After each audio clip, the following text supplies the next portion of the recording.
क्योंकि सबसे ज्यादा लोकसभा सीटें अगर कहीं हैं तो इसी राज्य में हैं, इसी सूबे में हैं। 80 लोकसभा की सीटें हैं इस सूबे में। और यहां पर भारतीय जनता पार्टी ने यह बड़ा दावा किया है कि दरअसल 80 में से 80 लोकसभा सीटें इस बार 2024 के लोकसभा चुनाव में वो जीतने जा रही है। यहां का फैक्टर जो काम कर रहा है वो योगी आदित्यनाथ का है। योगी आदित्यनाथ की कानून व्यवस्था को लेकर के भारतीय जनता पार्टी लगातार इस बात को कहती रहती है कि ये फैक्टर बड़ा काम करेगा। और दूसरा फैक्टर है प्रधानमंत्री नरेंद्र मोदी की, उनकी योजनाओं को जन जन तक पहुंचाने की।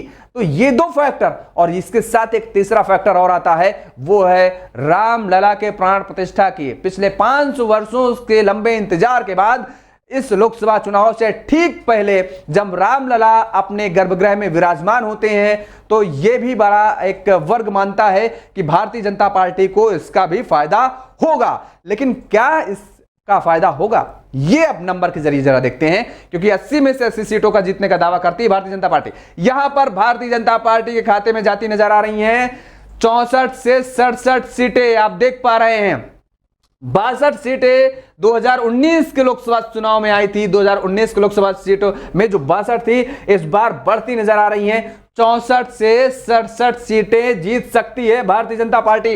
हालांकि जो 80 सीटों का दावा बीजेपी कर रही है, एग्जिट पोल में वो तस्वीर नजर नहीं आ रही है, लेकिन बड़ा फायदा होता नजर आ रहा है। एक चीज और हमें याद रखने की जरूरत है, बार बार मैं आपको याद दिला रहा हूं कि ये एग्जिट पोल है, एग्जैक्ट पोल नहीं है। एग्जैक्ट पोल 4 तारीख को आएंगे और इलेक्शन कमीशन की तरफ से वो नंबर्स दिए जाएंगे। लेकिन अगर यही तस्वीर सामने आएगी तो इस तस्वीर के मुताबिक 64 से 67 सीटें भारतीय जनता पार्टी यूपी में जीत सकती है। और यहां पर इंडिया गठबंधन है, इंडिया गठबंधन के साथ समाजवादी पार्टी और कांग्रेस चुनाव मैदान में है। एक साथ दोनों लोग साथ में आए हैं, दोनों युवाओं की जोड़ी एक बार फिर से देखने को मिल रही है।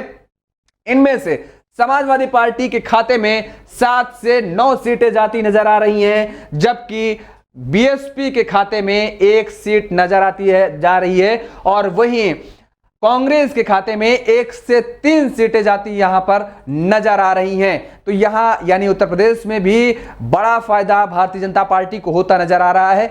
सवाल यह है कि इंडिया गठबंधन और बीजेपी यानी एनडीए की तरफ से जो दावे किए जा रहे हैं, उनमें किसके दावे कितने सटीक बैठते नजर आएंगे, ये 4 तारीख को पता चलेगा। उत्तर प्रदेश के बाद हम ले चलते हैं आपको तेलंगाना में। तेलंगाना वो राज्य जहां पर 2023 के विधानसभा चुनाव अभी हाल ही में संपन्न हुए, 5 राज्यों के साथ में तेलंगाना भी वो राज्य शामिल था जहां पर विधानसभा के चुनाव हुए और यहां पर कांग्रेस ने सरकार बनाई विधानसभा में। अब बड़ा सवाल यह है कि कांग्रेस विधानसभा चुनाव तो जीत गई, अपनी सरकार बना ली, लेकिन क्या उसके बाद कांग्रेस वहां पर लोकसभा चुनाव के लिए भी अपनी मजबूती स्थापित कर पाई है क्या? यह बड़ा सवाल है। तेलंगाना में 17 लोकसभा की सीटें हैं और इन 17 लोकसभा की सीटों में कितनी सीटें किसको मिलती नजर आ रही हैं, जरा वो भी जल्दी से देख लेते हैं। इस स्क्रीन पर देख रहे हैं 11 से 12 सीटें भारतीय जनता पार्टी यहां पर भी ले जाती नजर आ रही है। यह कहा जा रहा है कि यहां पर 11 से 12 सीटें बीजेपी ले जा सकती है। कांग्रेस के खाते में 4 से 6 सीटें जाती नजर आ रही हैं और अन्य के खाते में 0 से 1 सीट नजर आ रही है। यहां पर भी भारतीय जनता पार्टी बेहतर प्रदर्शन करती नजर आ रही है। 11 से 12 सीटें भारतीय जनता पार्टी के खाते में जाती नजर आ रही हैं, जबकि इस राज्य में कांग्रेस की सरकार है फिलहाल। और इसके साथ अब आगे बढ़ेंगे, आगे बात करेंगे हम उत्तराखंड के। उत्तराखंड में 5 लोकसभा की सीटें हैं और इन 5 लोकसभा की सीटों में भारतीय जनता पार्टी ने 2019 के लोकसभा चुनाव में क्लीन स्वीप किया था। 5 की 5 सीटें भारतीय जनता पार्टी की झोली में गई थी। क्या इस लोकसभा के चुनाव में 2024 के लोकसभा चुनाव में भी वो इतिहास को दोहरा पाएगी भारतीय जनता पार्टी? क्या एक बार फिर से यहां पर Bharatiya Janata party clean sweep कर पाएगी क्या? जल्दी से वो नंबर भी देख लेते हैं कि किस तरीके से यहां पर जनता का मूड क्या रहा है।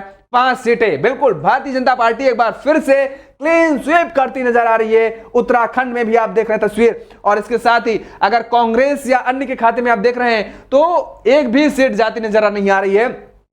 5 सीटें लोकसभा की हैं उत्तराखंड में और 5 की 5 लोकसभा सीटों पर भारतीय जनता पार्टी यहां पर जीतती नजर आ रही है, क्लीन स्वीप करती नजर आ रही है। यानी हम ये कह सकते हैं कि राज्य की सरकार जो है उनके कामों से, राज्य की सरकार के कामों से और प्रधानमंत्री नरेंद्र मोदी यानी केंद्र की सरकार के कामों से यहां की जनता संतुष्ट नजर आ रही है। और यही वजह है कि जो 5 का आंकड़ा, 5 का फिगर नजर आ रहा है, एक बार फिर से दोहराती नजर आ रही है भारतीय जनता पार्टी। और ऐसे में अब उत्तराखंड में भी भारतीय जनता पार्टी एक बार फिर से क्लीन स्वीप करती नजर आ रही है। विपक्ष का यहां पर सुपड़ा साफ होता नजर आ रहा है। बड़ा राज्य एक और आगे बढ़ते हैं, जहां के मुख्यमंत्री एक महिला मुख्यमंत्री हैं और खास तौर पर भारतीय जनता पार्टी को आड़े हाथ लेती रहती है। अक्सर भारतीय जनता पार्टी और टीएमसी में अक्सर आप देखते होंगे कि आमने सामने की जंग होती रहती है। पश्चिम बंगाल का हम जिक्र कर रहे हैं, 42 लोकसभा की सीटें हैं पश्चिम बंगाल में, और इन 42 लोकसभा की सीटों में क्या दीदी का मैजिक काम कर पाएगा या फिर मोदी मैजिक काम करेगा? ममता को जनता की कितनी ममता यहां पर मिलती नजर आएगी, जरा वो भी नंबर के जरिए समझते हैं। और मोदी मैजिक यहां पर क्या कुछ काम करता नजर आ रहा है वो देख लेते हैं। बड़ा आंकड़ा, भारतीय जनता पार्टी को 26 से 31 सीटें, 42 सीटों में से 26 से 31 सीटें भारतीय जनता पार्टी को मिलती नजर आ रही हैं। टीएमसी यहां पर अपने आप को मजबूत बताती है। टीएमसी ममता बनर्जी की यहां पर सरकार है, बावजूद इसके 26 से 31 सीटें भारतीय जनता पार्टी यहां पर जीतती नजर आ रही है। अब इंडिया का जरा जिक्र कर लीजिए। इंडिया गठबंधन में ममता बनर्जी, टीएमसी अपने आप को शामिल कहती हैं, लेकिन टीएमसी यहां पर अकेले चुनाव लड़ रही थी और ऐसे में कांग्रेस भी चुनावी मैदान में थी। अब कांग्रेस के खाते में 0 से 2 सीटें जाती नजर आ रही हैं। तस्वीर आपके सामने है। बड़ा फायदा यहां पर बीजेपी को होता नजर आ रहा है। ममता बनर्जी की पार्टी, दीदी की पार्टी को महज 11 से 14 सीटें यहां पर मिलती नजर आ रही हैं। आप देख रहे हैं 11 से 14 सीटें टीएमसी को मिलती नजर आ रही हैं, जबकि भारतीय जनता पार्टी को 26 से 31 सीटें यहां पर मिलती नजर आ रही हैं। यानी ये कह सकते हैं कि ममता बनर्जी की सरकार में भी केंद्र की जो योजनाएं थी, क्योंकि अक्सर यह आरोप लगाया जाता रहा कि केंद्र की योजनाओं को दीदी अपने राज्य में इंप्लीमेंट नहीं होने देती हैं, और क्या वही ये बड़ा फायदा होता नजर आ रहा है जो 26 से 31 सीटें यहां पर बीजेपी को मिलती नजर आ रही हैं। तो ये पश्चिम बंगाल की तस्वीर सामने आई है। 42 सीटों में 26 से 31 सीटें भारतीय जनता पार्टी ले जाती नजर आ रही है, जबकि इंडिया गठबंधन या हम कहें कांग्रेस के खाते में 0 से 2 सीटें जा रही हैं। टीएमसी 11 से 14 सीटें और लेफ्ट 0 सीटें हैं। लेफ्ट को कोई सीट नहीं मिल रही यहां पर।